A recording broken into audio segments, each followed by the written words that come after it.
அனைவருக்கும் வணக்கம் நண்பர்களே. இந்த பதிவில் என்ன தகவல் பார்க்க போகின்றோம் என்றால், நமது துலாம் ராசி விசாகம் நட்சத்திரம் நண்பர்களுக்கு தை மாதம் ராசி பலன் எப்படி இருக்கும் என்பதை பார்ப்போம். ராகு பகவான் உங்களது 5ஆம் வீடான பூர்வ புண்ணிய ஸ்தானத்தில் அமர்ந்து உள்ளார். 5வது வீட்டில் ராகு உங்கள் நெருங்கிய நண்பர்கள் மற்றும் குடும்பத்தினருடன் நல்ல தொடர்பு மற்றும் உறவுகளை ஏற்படுத்தலாம். காதல் எப்போதும் உங்கள் வாழ்க்கையின் ஒரு பகுதியாக இருக்கும், மேலும் இதுபோன்ற உறவுகள் உங்கள் வாழ்க்கையை நீங்கள் எவ்வாறு வாழ்கிறீர்கள், மற்றவர்களுடன் நீங்கள் எவ்வாறு தொடர்பு கொள்கிறீர்கள் மற்றும் உங்கள் வாழ்க்கையின் பிற அம்சங்களில் குறிப்பிடத்தக்க தாக்கத்தை ஏற்படுத்தக்கூடும்.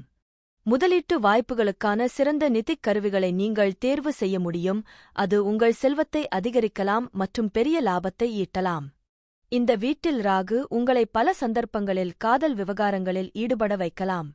காதல் எப்போதும் உங்கள் வாழ்க்கையின் ஒரு பகுதியாக இருக்கும், மேலும் இதுபோன்ற உறவுகள் உங்கள் வாழ்க்கையை நீங்கள் வழிநடத்தும் விதத்தில் முக்கிய பங்கு வகிக்கலாம், உங்கள் வாழ்க்கையின் மற்ற அம்சங்களையும் உங்கள் பிற தொடர்புகளையும் பாதிக்கலாம். உங்கள் காதல் செயல்கள் தீவிரமானதாக இருக்கும். ராகுவின் இந்த இடம் உங்களுக்கு ஊக முதலீடுகளில் அபரிமிதமான லாபத்தை அளிக்கும். முதலீட்டு வாய்ப்புகளுக்கான சரியான நிதிக் கருவிகளை அடையாளம் காணும் திறமை உங்களுக்கு இருக்கும், இது அதிக வருமானத்தை அளிக்கும் மற்றும் உங்கள் செல்வத்தை மேம்படுத்தும். நீங்கள் இதை ஒரு தொழிலாகக் கூட தொடரலாம் மற்றும் மிகவும் வெற்றியடைவீர்கள். நடிப்பு மற்றும் நாடகங்களில் உங்கள் திறமை மிகவும் நன்றாக இருக்கும், மேலும் இது உங்களுக்கு மிகவும் வெற்றிகரமான மற்றும் முற்போக்கான தொழில் விருப்பமாகவும் மாறலாம். நீங்கள் சிறப்பாக செயல்பட உந்துதல் பெறலாம், இது உங்கள் படைப்பாற்றலால் ஆதரிக்கப்படும். 5ஆம் வீட்டில் ராகு உங்கள் குழந்தைகளுடன் நல்ல ஒருங்கிணைப்பையும் உறவையும் கொண்டு வரலாம். நீங்கள் அவர்களுடன் ஒரு நல்ல புரிதலைப் பகிர்ந்து கொள்வீர்கள் மற்றும் அவர்களின் தேவைகளைக் கவனிப்பீர்கள். உங்கள் படைப்புத் திறன்கள் உங்கள் வழக்கமான வாழ்க்கையிலும் தாக்கத்தை ஏற்படுத்தலாம். இது உங்கள் சமூக வட்டங்களில் ஒரு நல்ல மற்றும் உயர் அந்தஸ்துடன் உங்களை ஆசீர்வதிக்கலாம். கேது பகவான் உங்களது 11ஆம் வீடான லாபஸ்தானத்தில் அமர்ந்து உள்ளார். 11ஆம் வீட்டில் கேது உங்கள் தொழிலில் நல்ல வளர்ச்சியைக் கொடுப்பார், உங்கள் கடின உழைப்பு மற்றும் முயற்சிகள் பலனளிக்கும். இருப்பினும் வாழ்க்கையில் கடினமாக உழைத்து போராடினால் மட்டுமே வெற்றி கிடைக்கும். நீங்கள் அரசியல் துறையில் சிறப்பாக செயல்படலாம் மற்றும் மக்கள் மத்தியில் முக்கியத்துவம் பெறலாம், இது உங்களை வெற்றியின் ஏணியில் உயர்த்தலாம். 11வது வீடு உங்கள் விருப்பங்களையும் அடையும் வீடாக கருதப்படுகிறது.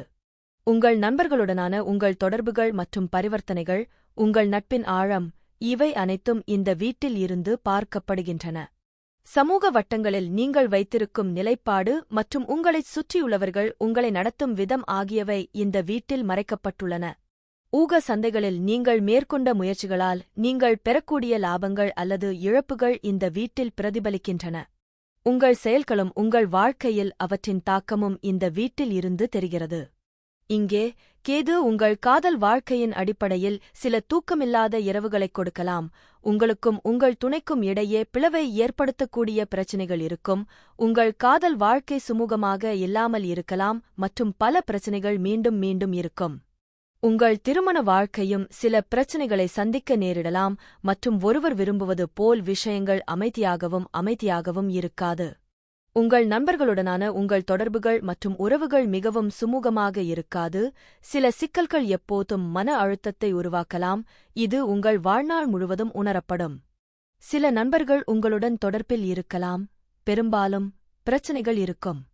11ஆம் வீட்டில் கேது உங்களுக்கு நிறைய செல்வங்களையும் ஆடம்பரங்களையும் தருகிறார். அரசியலில் அல்லது நிர்வாகத்தில் உயர் பதவியில் இருப்பவர்களுடனான உங்கள் தொடர்புகள் நன்மை பயக்கும். நீங்கள் உங்கள் தொழிலில் உயரலாம் மற்றும் ஒரு பிரபலமான ஆளுமை அல்லது பிரபலமாகலாம். 6ஆம் வீட்டில் சனி பொதுவாக ஒரு வலுவான மற்றும் நேர்மறையான நிலையாகக் கருதப்படுகிறது. 6ஆம் வீடு எதிரிகள், நோய்கள், கடன், அன்றாட வேலை மற்றும் தடைகளை ஆளுகிறது. இந்த வீட்டில் சனியின் கட்டுப்பாடான தன்மை இந்த எதிர்மறை அம்சங்களை அடக்குகிறது, இது எதிரிகளை வெற்றி கொள்ள வழிவகுக்கிறது, நல்ல ஆரோக்கியம் மற்றும் பிற்கால வாழ்க்கையில் நிதி ஸ்திரத்தன்மைக்கு வழிவகுக்கிறது. பூர்வீகவாசிகள் பொதுவாக கடின உழைப்பாளிகள், ஒழுக்கமானவர்கள் மற்றும் அவர்களின் தொழில் வாழ்க்கையைப் பற்றி மிகவும் தீவிரமாக உள்ளனர். அவர்கள் கட்டமைக்கப்பட்ட, வழக்கமான சூழல்களில் செழித்து வளர்கிறார்கள் மற்றும் பெரும்பாலும் சட்டம், நிர்வாகம், பொறியியல், சமூகப் பணி அல்லது சுகாதாரம் போன்ற தொழில்களில் சிறந்து விளங்குகிறார்கள், அங்கு அவர்கள் மற்றவர்களுக்கு சேவை செய்து பிரச்சினைகளைத் தீர்க்க முடியும். 6ஆம் வீட்டில் சனி பூர்வீகவாசிகள் பொறுமை, உறுதிப்பாடு மற்றும் உத்தி மூலம் தங்கள் எதிரிகளையும் போட்டியாளர்களையும் வெல்ல உதவுகிறார். மோதல்கள் அல்லது சட்ட சிக்கல்கள் ஏற்படலாம் என்றாலும் அவற்றைச் சமாளித்து நீண்ட காலத்திற்கு வெற்றி பெற தனிநபருக்கு மீள்தன்மை உள்ளது. இந்த நிலைப்பாடு பொதுவாக நல்ல ஆரோக்கியத்தையும் வலுவான நோயெதிர்ப்பு மண்டலத்தையும் குறிக்கிறது, ஏனெனில் சனி அடிக்கடி ஏற்படும் நோய்களை அடக்குகிறது. இருப்பினும் உணவு அல்லது வழக்கத்தில் ஒழுக்கம் இல்லாதது மூட்டு வலி, முதுகுப் பிரச்சினைகள் அல்லது செரிமான பிரச்சினைகள் போன்ற நாள்பட்ட சுகாதார பிரச்சினைகளுக்கு வழிவகுக்கும், குறிப்பாக வாழ்க்கையின் பிற்பகுதியில். கட்டமைக்கப்பட்ட ஆரோக்கியமான வாழ்க்கை முறையை பராமரிப்பது மிக முக்கியம். வாழ்க்கையின் ஆரம்ப கட்டங்களில் சில நிதிப் போராட்டங்கள் அல்லது கடன்கள் இருக்கலாம் என்றாலும் ஜாதகக்காரர் விடாமுயற்சியுடன் உழைப்பதன் மூலமும் கவனமாக நிர்வகிப்பதன் மூலமும் நிதி ஸ்திரத்தன்மை மற்றும் செழிப்பை அடைகிறார். ஜாதகக்காரர்கள் மோதல்களைச் சந்திக்க நேரிடலாம் அல்லது சக ஊழியர்கள் அல்லது ஊழியர்களுடன் உறவுகளில் விரிசல் ஏற்படலாம், ஆனால் காலப்போக்கில் அவர்கள் இந்த இயக்கவியலை திறம்பட ஒத்துழைத்து நிர்வகிக்கக் கற்றுக்கொள்கிறார்கள். அவர்களின் கடின உழைப்புக்கு போதுமான பாராட்டு கிடைக்காமல் போகலாம், இது சில நேரங்களில் விரக்திக்கு வழிவகுக்கும். 9ஆம் வீட்டில் குரு இருப்பது வேத ஜோதிடத்தில் மிகவும் அதிர்ஷ்டமான மற்றும் சக்திவாய்ந்த இடங்களில் ஒன்றாகும், ஏனெனில் வியாழன் இந்த வீட்டின் இயற்கையான அடையாளமாகும். 9ஆம் வீடு அதிர்ஷ்டம், உயர்கல்வி, ஆன்மீகம், மதம் மற்றும் தந்தையை ஆளுகிறது. இந்த நிலை பொதுவாக மகத்தான ஆசீர்வாதங்களையும் ஞானம் மற்றும் வலுவான தார்மீக விழுமியங்களால் வழிநடத்தப்படும் வாழ்க்கையையும் தருகிறது. இது அதிர்ஷ்ட வீடு என்று கருதப்படுகிறது, மேலும் இங்கு வியாழனின் இருப்பு தெய்வீக பாதுகாப்பையும் வாழ்நாள் முழுவதும் தடையற்ற ஆசீர்வாதங்களையும் உறுதி செய்கிறது. பூர்வீகவாசிகள் பெரும்பாலும் சரியான நேரத்தில் சரியான இடத்தில் தங்களைக் காண்கிறார்கள். உயர் படிப்பு, தத்துவம், சட்டம், மதம் மற்றும் ஆன்மீக அறிவு ஆகியவற்றில் வலுவான நாட்டம் உள்ளது. அந்த நபர் வாழ்நாள் முழுவதும் கற்றவர், பெரும்பாலும் உயர் கல்வி கற்றவர், மதிக்கப்படுபவர் மற்றும் அறிவுள்ளவராக மாறுகிறார். ஒரு ஆசிரியர், பேராசிரியர் அல்லது ஆன்மீக வழிகாட்டியாக மாற வாய்ப்புள்ளது. பூர்வீகவாசி ஆழ்ந்த மதம், பக்தி கொண்டவர், மேலும் வலுவான தார்மீக மற்றும் நெறிமுறைக் கொள்கைகளை கடைபிடிக்கிறார். அவர்கள் நல்லொழுக்கச் செயல்களை செய்கிறார்கள், மத நடவடிக்கைகளில் பங்கேற்கிறார்கள், மேலும் பல யாத்திரைகளுக்குச் செல்லலாம் அல்லது ஆன்மீக நிகழ்வுகளை ஏற்பாடு செய்யலாம். இந்த இடம் மரியாதை, புகழ் மற்றும் சமூகத்தில் உயர் பதவியைக் கொண்டு வருகிறது. சட்டம், அரசியல், நிர்வாகம், கற்பித்தல், வெளியீடு அல்லது அரசாங்கத் துறைகளில் தொழில் பாதைகள் மிகவும் சாதகமாக இருக்கும், அவை பெரும்பாலும் குறிப்பிடத்தக்க வெற்றிக்கும் செல்வத்திற்கும் வழிவகுக்கும். பூர்வீக குடும்பத்தின் தந்தை பொதுவாக மிகவும் மதிக்கப்படும், அறிவுள்ள மற்றும் அதிர்ஷ்டசாலி நபர், மேலும் அவர் சிறந்த ஆதரவை வழங்குகிறார். பூர்வீகம் அவர்களின் வாழ்க்கைப் பாதையில் அவர்களை வழிநடத்தும் சக்திவாய்ந்த வழிகாட்டிகள் அல்லது குருக்களையும் ஈர்க்கிறது. தற்பொழுது புதன் பகவான் உங்களது 4ஆம் வீடான தாயார் மற்றும் வண்டி வாகன ஸ்தானத்தில் அமர்ந்து உள்ளார். உங்கள் தாயகத்தில் இருந்து மக்களை காப்பாற்ற புதன் உங்களை ஒரு தொடர்பாளராக மாற்றும். உங்கள் தகவல் தொடர்பு மற்றும் புத்திசாலித்தனத்தைப் பயன்படுத்தி எப்படியாவது உங்கள் தாய்நாட்டில் மாற்றத்தை ஏற்படுத்துவீர்கள். ஒரு நாட்டின் ஜனாதிபதி அல்லது பிரதமர் போன்ற தகவல் தொடர்புகளில் சிறந்தவர், அதே நேரத்தில் மற்றவர்களின் மற்றும் தாயகத்தின் வாழ்க்கையை மேம்படுத்த இந்த திறன்களைப் பயன்படுத்துகிறார். உங்கள் மனம், தர்க்கம் மற்றும் தகவல் தொடர்பு திறன் ஆகியவற்றைப் பயன்படுத்த வேண்டிய ஒரு தொழிலில் நீங்கள் இருக்க முடியும். நீங்கள் ஒரு ஜோதிடராக இருக்கலாம், ரியல் எஸ்டேட் தொழிலதிபராக இருக்கலாம், அங்கு சென்று தங்கள் பொருட்களை விற்கலாம், நீங்கள் ஒரு வீட்டில் தொழில் நடத்தலாம். உங்களுக்கு 4ஆவது வீட்டில் புத்தி உள்ளது, 10ஆவது வீட்டில் இருந்து உங்கள் தர்மம் மூலம் உங்கள் வாழ்வாதாரத்தை உருவாக்கிக் கொள்ளலாம். ஜோதிடம், உளவியல், தொழில் வழிகாட்டுதல் போன்றவற்றின் மூலம் நீங்கள் வீட்டில் அமர்ந்து மற்றவர்களின் சண்டைகளைத் தீர்க்க விரும்புவீர்கள்.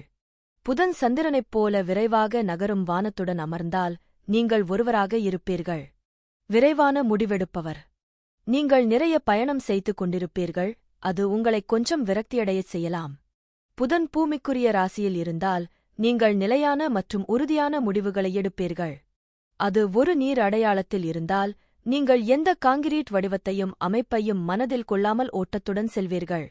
உங்கள் புத்திசாலித்தனத்தையும் தர்க்கரீதியான மனதையும் வைக்க புதன் உங்களை எங்கு வழிநடத்துகிறது என்பதைப் பார்ப்பது புத்திசாலித்தனமாக இருக்கும். நேர்மறையான முடிவுகளைக் கண்டு நீங்கள் ஆச்சரியப்படலாம். நான்காவது வீட்டில் உள்ள புதன் உங்களை மிகவும் கற்பனை மற்றும் படைப்பாற்றல் மிக்கவராக மாற்றுவார். அவர் அனைத்து வகையான அசாதாரண யோசனைகளையும் திட்டங்களையும் கனவு காண்கிறார். இந்த நிலையில் உள்ள புதன் உங்களுக்கு புகைப்பட நினைவாற்றலை கொடுப்பதால் அனைத்து தகவல்களையும் தக்கவைத்துக் கொள்ள உங்களுக்கு நல்ல நினைவாற்றல் இருக்கும். நல்ல கணிப்புத் திறன்களுடன் கூடிய கூர்மையான மற்றும் தந்திரமான நுண்ணறிவு உங்களிடம் இருக்கும். நீங்கள் உளவியல், வரலாறு மற்றும் அரசியலில் அதிக நாட்டம் கொள்ளலாம். நீங்கள் எப்பொழுதும் புதிய விஷயங்களைக் கற்று ஆராய்வீர்கள், வாழ்க்கையில் வளருவீர்கள். உங்களைப் பொறுத்தவரை உங்கள் கல்வி உங்கள் ஆளுமையில் ஒரு முக்கிய மற்றும் மதிப்புமிக்க இடத்தைப் பிடித்துள்ளது. நான்காம் வீடு குடும்ப வாழ்க்கை, தாய், உணர்ச்சி நிலைத்தன்மை, நில சொத்து, வீடு மற்றும் வாகனங்களுடன் தொடர்புடையது. இந்த வீட்டில் செவ்வாய் கிரகம் ஒரு உக்கிரமான மற்றும் உறுதியான கிரகமாக இருப்பது, நேர்மறை மற்றும் சவாலான தாக்கங்களைக் கொண்ட ஒரு மாறும் மற்றும் தீவிரமான ஆற்றலை உருவாக்குகிறது. நான்காம் வீட்டில் செவ்வாய் இருப்பது பெரும்பாலும் செவ்வாய் தோஷம் எனப்படும் ஒரு நிலைக்கு வழிவகுக்கிறது, இது திருமண பொருத்தத்தில் ஒரு குறிப்பிடத்தக்க காரணியாகக் கருதப்படுகிறது. செவ்வாய் வீட்டுச் சூழலுக்குள் ஆக்கிரமிப்பு ஆற்றலைக் கொண்டுவருகிறது, இது அடிக்கடி வாக்குவாதங்கள், மோதல்கள் மற்றும் குடும்பத்திற்குள் அமைதியின்மைக்கு வழிவகுக்கும். வீட்டில் உள்ள சூழ்நிலை மன அழுத்தம் அல்லது நிலையற்றதாக இருக்கலாம். நான்காம் வீடு தாயை ஆளுகிறது. இந்த இடம் தாயுடன் ஒரு சவாலான உறவைக் குறிக்கலாம், அவளுக்கு ஒரு வலுவான அல்லது ஆதிக்கம் செலுத்தும் ஆளுமை உள்ளது அல்லது அவளுக்கு சாத்தியமான உடல்நலப் பிரச்சினைகளைக் குறிக்கலாம். பூர்வீகவாசிகள் உணர்ச்சி அமைதியின்மை, மனநிலை மாற்றங்கள் மற்றும் அவர்களின் மனதில் ஒரு போர்க்களம் ஆகியவற்றை அனுபவிக்கலாம். அவர்கள் உள் அமைதி அல்லது அமைதியை உணர கடினமாக இருக்கலாம்.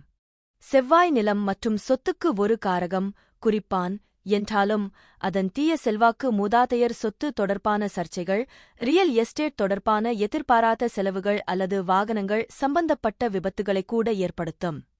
சுக்கிரன் நான்காம் வீட்டில் இருப்பதால் இது மிகவும் சாதகமான இடமாகக் கருதப்படுகிறது, இது பெரும்பாலும் வீட்டு நல்லிணக்கம், பொருள் வசதிகள் மற்றும் அழகு மற்றும் ஆடம்பரத்திற்கான ஆழ்ந்த பாராட்டு ஆகியவற்றால் நிறைந்த வாழ்க்கைக்கு வழிவகுக்கிறது. பூர்வீகவாசிகள் உணர்ச்சி ரீதியாக சமநிலையானவர்களாகவும் தங்கள் வீட்டுச் சூழலில் மிகுந்த பாதுகாப்பையும் மகிழ்ச்சியையும் காண்கிறார்கள். வீடு ஒரு சரணாலயம், பெரும்பாலும் அழகாக அலங்கரிக்கப்பட்டு மிகுந்த அமைதி மற்றும் ஆறுதலின் மூலமாகவும் உள்ளது. பூர்வீகவாசிகள் ஒரு சூடான, வரவேற்கத்தக்க சூழ்நிலையை உருவாக்குவதில் மகிழ்ச்சியடைகிறார்கள், மேலும் உள்துறை வடிவமைப்பு, தோட்டக்கலை அல்லது பிற வீடு தொடர்பான கலை முயற்சிகளில் திறமை இருக்கலாம்.